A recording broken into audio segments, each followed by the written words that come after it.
Salut tout le monde et bienvenue dans cette nouvelle vidéo. Mon nom est Jack Banzasinga. J'espère que vous allez bien. Aujourd'hui, nous allons voir comment insérer une image dans un cercle sur Inkscape. Alors avant de commencer cette vidéo, si vous êtes nouvelle sur cette chaîne, je vous invite à vous abonner en cliquant tout simplement sur le bouton s'abonner qui se trouve en bas de l'écran et activer la cloche des notifications pour ne rien rater. Voilà, c'est parti. Alors voilà, nous voici dans le logiciel Inkscape. La première des choses que je vais faire, je vais importer l'image. Pour ce faire, je clique sur Fichier. Ensuite, je clique sur Importer. Voilà, et ici, je vais tout simplement aller chercher l'image qui se trouve dans ma bibliothèque images. Je clique dessus et ensuite, l'image est là. Je sélectionne l'image. Ensuite, je clique sur le bouton Ouvrir. Voilà, il y a une boîte de dialogue qui s'affiche. Je clique sur OK pour valider. Voilà, l'image est bel et bien importée. La deuxième chose que je vais faire, c'est de créer un cercle. Pour ce faire, je clique sur l'outil ellipse. Ensuite, je vais utiliser le raccourci clavier Shift Ctrl. Voilà.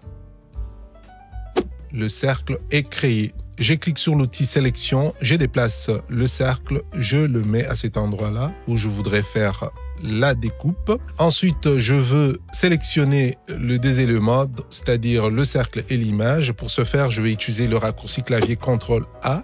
Voilà. Ensuite, avec le bouton droit, je clique ici. Dans le menu déroulant, je clique sur définir une découpe. Voilà.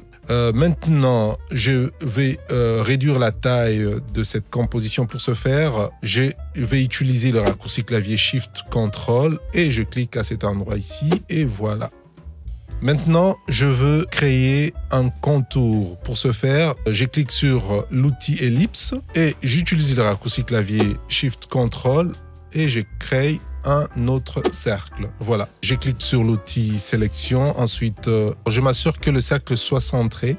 Maintenant, le but, c'est de placer cette image en arrière-plan. Pour ce faire, je vais cliquer sur cette option. Voilà. Je vais tout simplement un tout petit peu réduire la taille de ce cercle en utilisant le raccourci clavier Shift Ctrl.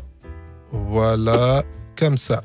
Maintenant, je veux rajouter un peu d'ombrage ici. Pour ce faire, je m'assure que le cercle est sélectionné. Ensuite, je clique sur Filtre. Alors, dans ce menu déroulant, je pointe le curseur sur Ombre et Lueur. Ensuite, je clique sur Ombre portée. Voilà, dans la boîte de dialogue affichée, je m'assure que l'option Aperçu en direct soit cochée. Comme vous pouvez le voir, il y a de l'ombre. Alors, on peut modifier, voilà, par exemple, le rayon du flou ici, tout simplement en utilisant le plus pour augmenter. Voilà, le rayon ou le moins pour réduire la taille du rayon. Voilà, les autres options, vous pouvez les essayer aussi. Pour l'instant, on s'arrête là. Je vais cliquer sur Appliquer pour valider et ensuite, je clique sur Fermer pour fermer la boîte de dialogue. Voilà, la dernière chose qu'on va faire, on va tout simplement grouper les deux éléments. Pour ce faire, je vais utiliser les raccourcis clavier CTRL-A pour tout sélectionner, ensuite CTRL-G pour grouper. Voilà, c'est fait. Maintenant, je peux déplacer ma composition dans l'espace de travail à l'endroit souhaité. Voilà, c'est tout pour aujourd'hui. J'espère que cette vidéo vous aura plu. Si c'est le cas, dites-le moi dans le commentaire. Si ce genre de vidéo vous intéresse, faites-le moi savoir. N'oubliez pas d'aimer et de partager la vidéo. On se voit très prochainement. Salut!